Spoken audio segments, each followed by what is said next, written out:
Baik, assalamualaikum warahmatullahi wabarakatuh. Jumpa lagi dengan saya di Setiawan Official.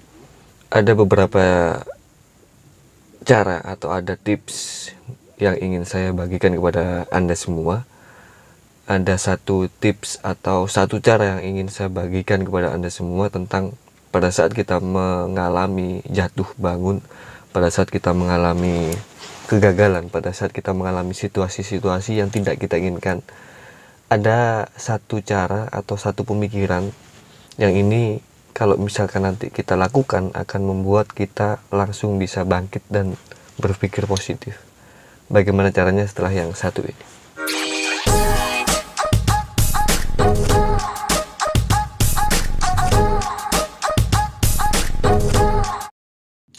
Baik, pada saat kita mengalami kesulitan, pada saat kita mengalami jatuh, atau pada saat kita mengalami hal yang tidak kita inginkan, hal yang tidak kita rencanakan, seringkali kita menempatkan ada dua posisi tempat. Ada dua posisi tempat yang itu selalu ada dan selalu menjadi pilihan pada saat kita mengalami situasi yang tidak kita inginkan. Entah itu kegagalan, entah itu terpleset, entah itu terjatuh, entah itu dihianati orang, entah itu ada kendala di pekerjaan, entah itu ada kendala di sekolah, atau ada kendala antar hubungan kita dengan seseorang. Pasti ada dua yang muncul pada saat kita mengalami kejadian itu. Yang paling mudah, yang pertama adalah memposisikan diri kita sebagai akibat. Pada saat kita memposisikan diri kita di sebuah akibat di dalam kejadian yang tidak kita inginkan, ya mungkin itu bukan salah saya, itu karena keadaan, itu salahnya dia, itu salahnya dia, itu salahnya dia. Pemikiran itu pasti muncul pada saat kita memposisikan diri kita sebagai akibat di suatu kejadian atau keadaan yang tidak kita inginkan.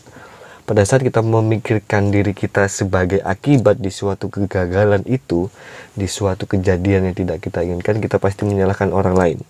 Kita pasti mencari sumber kesalahannya di mana. Kita pasti mencari sebab kesalahannya di mana. Kita pasti mencari kenapa ini bisa terjadi. Dan otomatis pada saat kita memposisikan diri kita sebagai akibat, sebenarnya kita tidak berdaya di situ. Sebenarnya kita hanya ingin seakan-akan kita mempunyai power, tapi itu sebenarnya hanya ilusi. Itu sebenarnya hanya ilusi atau bayang semata. Seakan-akan kita punya power dan kita merasa hebat, kita mencari kesalahan yang mengakibatkan ini terjadi. Kita mencari sebab, padahal itu hanya ilusi. Kita tidak mempunyai power pada saat diri kita posisikan di akibat. Karena kita mencari kesalahan orang lain, kita mencari penyebab di luar diri kita. Tapi perhatikan teman-teman, pada saat kita memposisikan diri kita sebagai sebab, akan terjadinya sesuatu yang tidak kita inginkan. Ya mungkin ada orang yang bilang, itu bukan salah saya. Ya, saya juga tidak menyuruh Anda untuk menyalahkan diri sendiri. Tapi coba perhatikan pada saat kita memposisikan diri kita di sebab, ada tanggung jawab di situ yang kita taruhkan. Kalau Anda bertanya kepada saya, himbauan saya adalah posisikan diri Anda di sebab. Pada saat Anda memposisikan diri Anda di sebab, ada dua pertanyaan yang muncul di situ. Ada dua persepsi atau dua pemikiran yang muncul di situ. Yang pertama adalah, apa yang saya lakukan kemarin, 2 minggu kemarin, 3 minggu kemarin, 3 bulan kemarin, bahkan selanjutnya, apa yang saya lakukan sehingga ini bisa terjadi, kegiatan atau kejadian yang tidak kita inginkan ini bisa terjadi. Apa yang saya lakukan kemarin, apa yang saya lakukan mungkin minggu kemarin, atau mungkin 1 bulan kemarin, atau mungkin berapa bulan kemarin, apa yang saya lakukan sehingga terjadi hal seperti ini. Itu yang pertama. Yang kedua, pemikiran seperti apa yang harusnya dulu saya lakukan dan itu tidak saya lakukan. Perbuatan atau tindakan apa yang seharusnya dulu saya lakukan tapi tidak saya lakukan sehingga terjadi hal yang tidak diinginkan.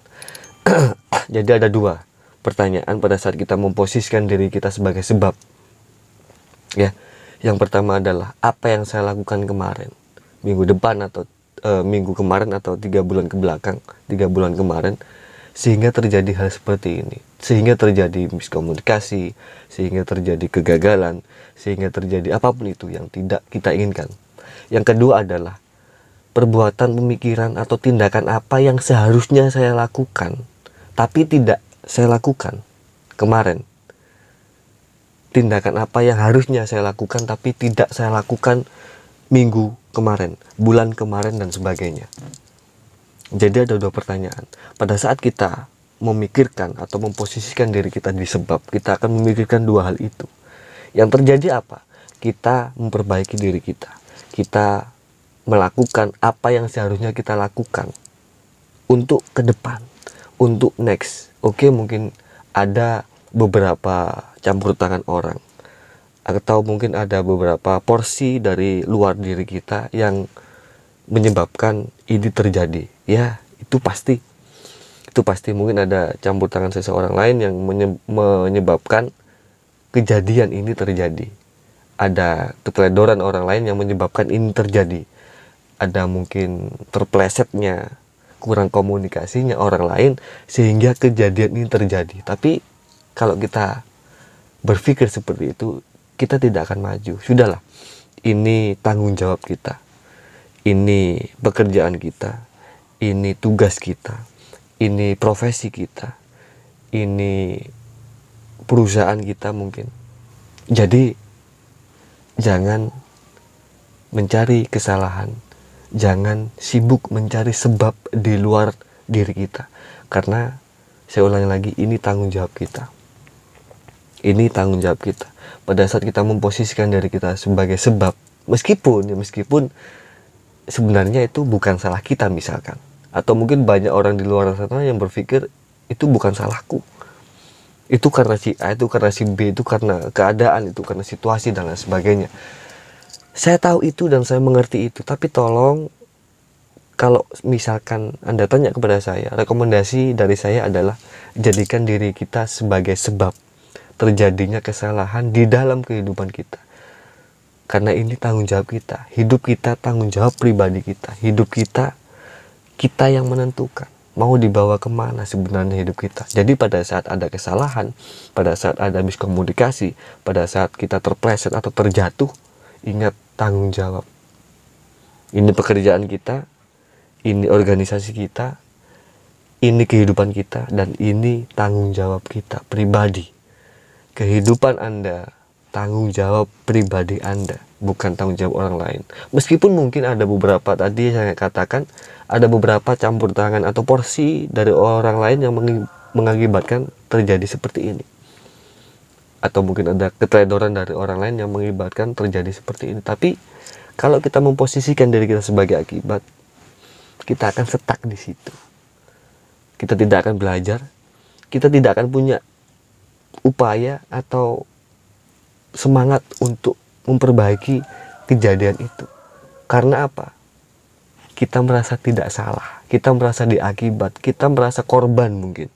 Jadi tidak ada keinginan untuk perbaikan diri sendiri. Tapi coba perhatikan pada saat kita memposisikan diri kita di sebabnya. Ini karena saya dulu, 2 pertanyaan tadi, ini mungkin saya dulu pernah melakukan kesalahan ini. Atau yang kedua, mungkin saya dulu sebaiknya seperti ini tapi itu tidak saya lakukan. Itu merupakan perbaikan diri sendiri. Yang untung siapa? Diri kita sendiri. Untuk ke depan. Untuk ke depan. Jadi masa lalu atau masa kemarin, apapun yang kita lakukan di masa kemarin, tetap masa depan adalah tergantung hari ini. Apapun yang kita lakukan kemarin, masa depan tetap tergantung hari ini. Lakukan hari ini sebaik-baiknya, tugas kita, tanggung jawab kita. Salah, perbaiki diri kita. Salah, perbaiki diri kita. Jangan selalu memposisikan diri kita di akibat, agar kita lebih ada perbaikan dan ada upaya untuk memperbaiki diri kita sendiri. Untuk siapa? Untuk diri kita sendiri. Untuk masa depan siapa? Masa depan kita sendiri.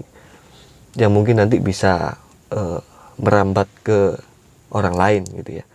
Tapi intinya pada saat terjadi hal yang, pada saat kita jatuh, pada saat terjadi hal yang tidak kita inginkan, ambil posisikan diri kita sebagai sebab, bukan sebagai akibat. Garis bawah, mungkin ada beberapa orang yang mengakibatkan itu.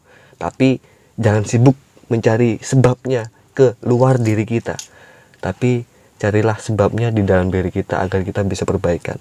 Cek 2 pertanyaan tadi ya, apa yang saya lakukan di masa lalu atau kemarin atau 2 minggu kemarin atau beberapa bulan kemarin, itu yang pertama. Yang kedua, apa yang harusnya saya lakukan yang tidak saya lakukan kemarin sehingga terjadi seperti ini.